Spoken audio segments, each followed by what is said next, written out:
Good morning. Welcome to this edition of Friday Morning Fish Fry. I think we had a short one there when I was trying to set up, so I don't know what you saw before. It was good to have you with me this morning, and I want to share a story with you I just read the other day. It's pretty important. It's for all of us, really. There was a young executive, it's a true story, and he was at a brand new Jaguar, and he was driving down the street in a town, and he was going a little bit too fast probably, but just kind of showing off. And all of a sudden a brick, bam, hits the side of his car. And man, he is startled. He pulls over to the side. He gets out, and there's this big gash and a big dent in his door. And he goes back. He sees this little boy, and he's crying. He says, "Son, what's wrong?" He said, "I'm sorry, mister. I didn't want to throw that brick, but I couldn't get anybody to stop. I was pushing my brother, and his wheelchair fell off the curb, and he fell on the ground. He's too big for me to put in there." And so the man went over and he put him up, took his expensive hanky and wiped and daubed the tears and the cuts of the boy that had fallen out, and he assured him that everything was going to be okay. And they went on, and as he saw the little boy pushing the cart down the street, a big tear came in his eye, and it was a long walk back to his Jaguar, and he looked at that dent, and all of a sudden it didn't have the same meaning. And he never did. The story goes that he never got that dent fixed. And it served as a reminder to him to slow down before the bricks hit you. How many times, folks, do we have a problem slowing down? I've spent so many years in sales, and if confession's good for the soul, here it goes.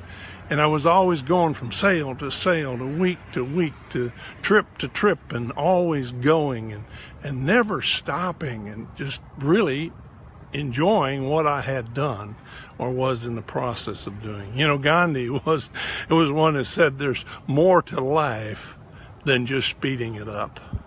Well, I tell you, we could all take a lesson from that. We need to slow down and just enjoy the journey.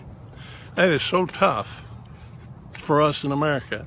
I mean, we got microwaves, quick waves, this thing, that thing, everything saves time, but what it doesn't do is help us to slow down, spend time with those that mean the most to us, and really just take time to smell the roses. We've all heard the old saying, haste makes waste.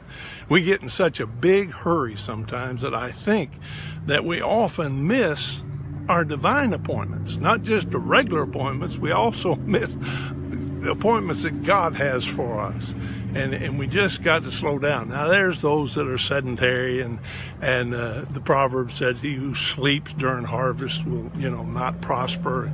And so there are those that are, but most of us, they're not listening to Facebook Live and trying to improve their lives. They're just sitting around existing.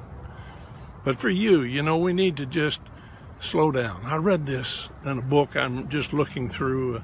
It's a real easy book to read. It's called Expect to Win by John Mason. And he says this. He says that so many people tend to overestimate what they can do in a year, and yet underestimate what they can do in a lifetime. Now, I can attribute to that.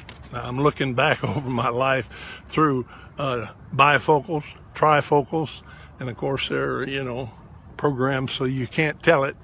But I'm looking back and I realize how many times that I overestimated what I could do even in a month, a week. I'd dream big dreams, but I'd end up, now that I'm in the twilight, I realize I really could have done a lot more. So for you that are younger, just slow down a little bit. Take a look at around you and just enjoy what you're doing, but just keep on keeping on doing all that you need to do. Now, let me close with just my 3 F's. I've shared these with you before. I want to share with you again.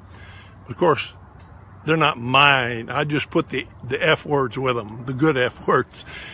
And it really comes from the Apostle Paul in Philippians chapter 3 when he's writing to a fledgling church in Philippi. He's writing from a dungeon cell, expecting death at any moment.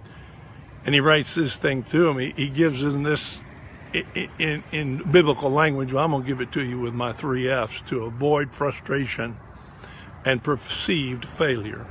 Number one is to forget the past. We just talked about the past. The only thing we do about the past is look back and try not to repeat the same thing.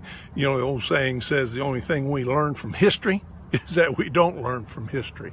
And so just, forget it, look at it, take the nuggets that you need from it and move forward. Secondly is to focus on the future. Always have a dream and a vision. Probably 6,000 years ago, Solomon wrote, "Without a vision, the people perish." Another translation, "Without a vision, people become unruly." And you do. Without a vision, I think some of the unruliness in our society today is because people lack a personal vision. And the third F, not just forget the past, not only focus on the future, but thirdly, forge ahead in the present. Find your speed and work it. Whether you're running a 5K or you're eating chicken fried steak, I don't care. Find your speed and work it. Just work your speed. Just forge ahead. That doesn't mean barrel ahead. It just keep on keeping on. Never give up. Never give in. Remember the old adage that the old boxer said one time, the hardest man to defeat is the one that keeps coming out of the corner. And that's what we need to do. Keep coming out of our corner. God bless you. It's been great having you this morning.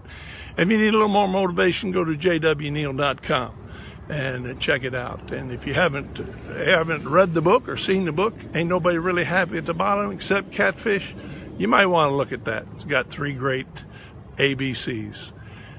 We love you guys. You keep charging. Thanks for being with me. Thanks for being my Facebook friend. If you like it, give me a thumbs up. If you don't, give me one of them old yellow frowns. But whatever it is, respond. And give me a comment. Every now and then, just write a comment. And just keep on keeping on. God bless you. See you next week. Bye-bye.